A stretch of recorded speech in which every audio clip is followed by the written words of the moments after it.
Hello student. Last class में हमने Python में देखा था कि कंडीशनल स्टेटमेंट क्या होते हैं, जिसमें हमने इफ एल्स और इफ एलिफ एल्स के बारे में पढ़ा था और हमने एज अ प्रैक्टिकल भी समझा था। आज हम कंडीशनल स्टेटमेंट का यूज करके यहाँ पे एक बेसिक कैलकुलेटर डिजाइन करने वाले हैं, जिसमें अपन वैल्यू को इनपुट करेंगे और साथ ही यहाँ पे क्या है, आउटपुट देखेंगे। तो सबसे पहले हम इसका कोड देख लेते हैं। तो जैसे कि इसका कोड आप देख सकते हैं, यहाँ पे क्या है आपका, दो वेरिएबल हमने डिफाइन किया है, num1 और num2। दोनों में अपन क्या करते हैं, वैल्यू को इनपुट करवाएंगे। इसके बाद यहाँ पे एक ओपीआर करके वेरिएबल है, जिसमें हम ऑपरेटर को यहाँ पे डिफाइन करेंगे। अब हमारे पास दो वैल्यू और एक ऑपरेटर यहाँ पे इनपुट होगा। इसके बाद हम क्या करेंगे, कंडीशन का यूज करेंगे, जिसमें इफ, एलिफ और एल्स का यूज होगा। हर बार हम क्या करते हैं कि ओपीआर को जो इनपुट होगा, उसको हम यहाँ पे जो बेसिक ऑपरेटर है, प्लस माइनस मल्टीप्लिकेशन और डिवीजन के लिए, इनको हम कंपेयर करेंगे। और इनमें से जो भी कंपेयर हो जाएगा, उसका हम यहाँ पे ऑपरेशन परफॉर्म करके आउटपुट देंगे। और अगर ये ऑपरेटर कंपेयर नहीं होते हैं, तो लास्ट में एक इनवैलिड ऑपरेटर करके मैसेज प्रिंट करवा देंगे। तो इसको अपन क्या है, एज ए प्रैक्टिकल यहाँ पे समझ लेते हैं। तो इसके लिए हम ओपन करते हैं यहाँ पे पाइथन। अब इसमें हमें क्या करना है कि सबसे पहले हमें वैल्यू चाहिए। तो वैल्यू के लिए हम यहाँ पे क्या करेंगे, नम, यहाँ पे हम लिख लेते हैं num1 इक्वल टू।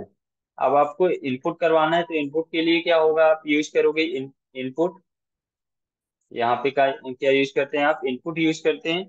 और इसके बाद यहाँ पे क्या होता है कि आप वैल्यू कुछ मैसेज दे सकते हैं। तो हम जैसे देते हैं एंटर फर्स्ट नंबर।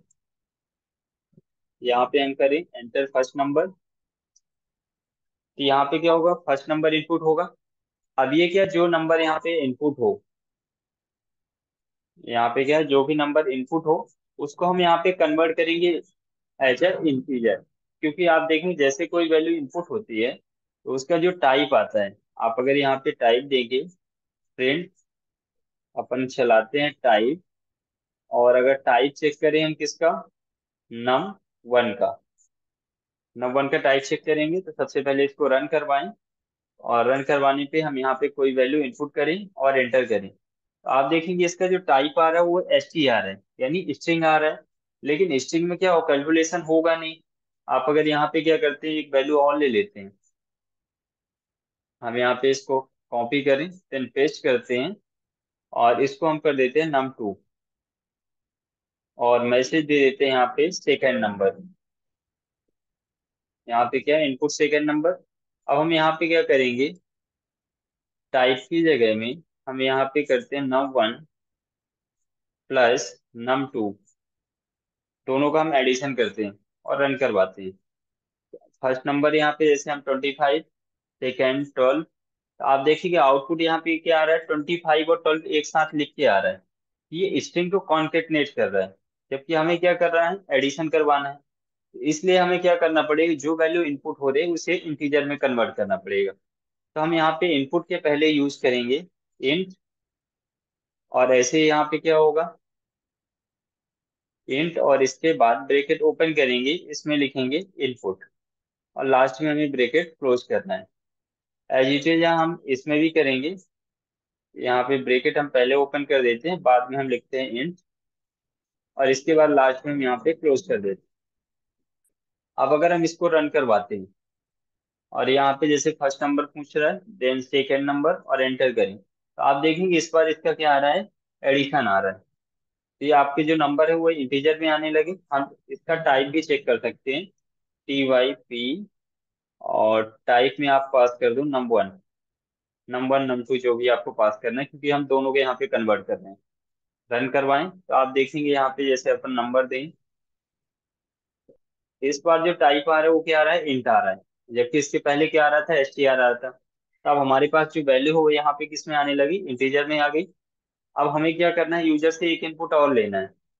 उसे हम स्टोर करवा लेते हैं ओपीआर में। ऑपरेटर के लिए ओपीआर इक्वल टू, हम यहाँ पे इनपुट ले लेते हैं। इनपुट में आप मैसेज दे दो, enter the operator, enter the operator. और ऑपरेटर आप यहाँ पे ब्रैकेट में दे सकते हो, कौन कौन से ऑपरेटर हैं। तो जैसे हम दे दें प्लस कॉमा, माइनस, फिर कॉमा, मल्टीप्लिकेशन, देन डिवीजन। ये आप यहाँ पे दे सकते हैं। अब ये आपको क्या है, तीन इनपुट हो गए। अब आपको यहाँ पे कंडीशन लगाना है। कंडीशन आप कैसे लगाएंगे, आपको इफ का यूज करना है। इफ ओपीआर अगर इक्वल इक्वल कितना है, तो आपको यहाँ पे क्योंकि स्ट्रिंग लिखना है तो आप डबल कोटेशन के अंदर प्लस लिखेंगे। अगर ये प्लस से मैच कर देता है तो यहाँ पे आपको प्रिंट करवा देना है। प्रिंट में आप एक मैसेज करवा सकते हैं पहले। तो मैसेज जैसे हम करते हैं एडिशन, और एडिशन के बाद यहाँ पे आप कॉमा करेंगे, और इसमें आपको सिंपल सा num1 प्लस num2 ऐसे करना है। और इसके बाद यहाँ पे एंटर करना है। वापस आप बैक आएंगे, यहाँ पे आपको चलाना है इलिफ। इलिफ में आपको क्या होगा, इलिफ में आप करेंगे ओपीआर इक्वल इक्वल, और इसमें आपको देना है माइनस। अगर ये माइनस से मैच करता है तो यहाँ पे क्या होना चाहिए, प्रिंट चले। प्रिंट में आप दे देंगे सब्सट्रैक्शन, ये एक मैसेज हो जाएगा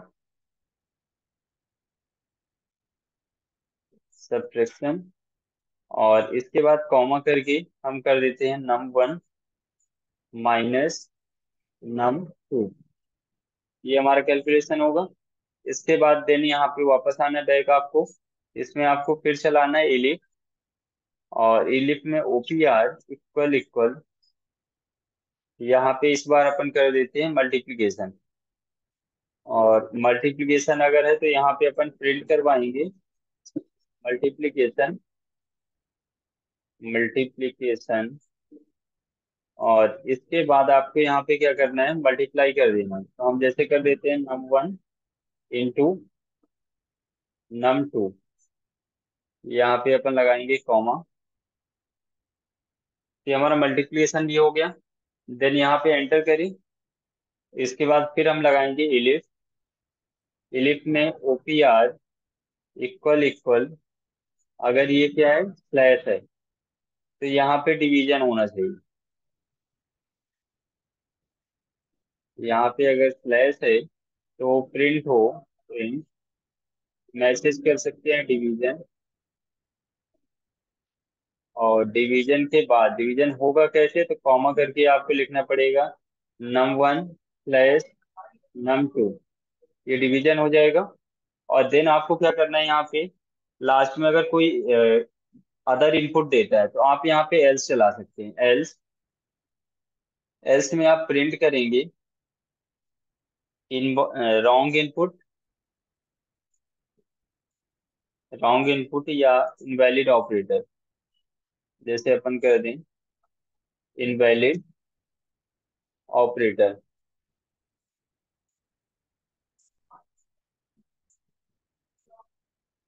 ऐसा अपन कर देते हैं। ये जो आपका कोड है ये कंप्लीट हो गया, आप चेक कर सकते हैं इसको। जैसे आपका क्या है, सबसे पहले आप इनपुट ले रहे हैं num1 पे इंटीजर नंबर, फिर num2 पे इंटीजर, और ओपीआर पे तो ये इनपुट आप चला रहे हैं, यानी एज ए स्ट्रिंग इनपुट होगा। अब आप यहाँ पे कंपेयर कर रहे हैं, तो इफ का यूज करेंगे तो पहले ओपीआर, ओपीआर में वैल्यू आएगी। तो ओपीआर में जो ऑपरेटर आएगा उसको आप यहाँ से कंपेयर कर रहे हैं, इफ में फिर एलिफ में फिर एलिफ में, तो आप 4 टाइम कंपेयर करेंगे। और 4 टाइम में जो भी कंडीशन मैच करेगी उसका आप यहाँ पे ऑपरेशन परफॉर्म करेंगे। देन यहाँ पे क्या होता है, आपका एल्स चलेगा। अगर कोई यहाँ पे क्या करता है, इनवैलिड इनपुट देता है, तो आपका यहाँ पे आउटपुट जो आएगा इनवैलिड ऑपरेटर आ जाएगा। अब हम इसको यहाँ पे रन करवाते हैं। इसे हमने रन करवाया तो आप देखेंगे यहाँ पे क्या है आपका, एंटर फर्स्ट नंबर। और फर्स्ट नंबर जैसे आप यहाँ पे 25 दे दें, सेकेंड हम दे देते हैं 45। अब यहाँ पे ऑपरेटर पूछ रहा था, जैसे हम प्लस करें और एंटर करें तो आप देखेंगे यहाँ पे 25 45 का जो एडिशन है वो यहाँ पे आ गया 70। अपन अगर फिर इसको रन करवाते हैं, देन यहाँ पे फर्स्ट नंबर दे देते हैं 36 45, और ऑपरेटर इस बार क्या करते हैं, माइनस करते हैं, एंटर। तो आप देखें कितना आ रहा है, -9 आ रहा है। तो ये आपको वर्क करेगा। अगर आप यहाँ पे रॉन्ग इनपुट दे देते हैं, मान के चलिए आप यहाँ पे कुछ वैल्यू दे दिए, और ऑपरेटर में इस बार हम क्या करते हैं, मॉड का यूज कर देते हैं। मॉड कर दें और एंटर कर दें, तब आपको मैसेज मिलेगा इनवैलिड ऑपरेटर। तो इस तरह से आप कंडीशनल स्टेटमेंट का यूज करके यहाँ पे क्या कर सकते हैं, एक बेसिक कैलकुलेटर डिजाइन कर सकते हैं। ये था आपका कोड। इसी तरह अपन जब मॉड्यूल वगैरह पढ़ेंगे तो मॉड्यूल में भी अपन अलग अलग मॉड्यूल बना के और एक कैलकुलेटर डिजाइन करेंगे। और साथ ही जब अपन एडवांस पे जाएंगे तो वहाँ पे एक एप्लीकेशन बना के देख लेंगे कि आप इनपुट करवा के भी वहाँ पे वैल्यू में जो कैलकुलेशन है वो आप कर सकते हैं। तो आज की क्लास में इतना ही था कि अपन एक कंडीशनल स्टेटमेंट का यूज करके कैसे एक बेसिक कैलकुलेटर डिजाइन कर सकते हैं। नेक्स्ट क्लास में हम नेक्स्ट नेक्स्ट जो टॉपिक है उस पर डिस्कशन करेंगे।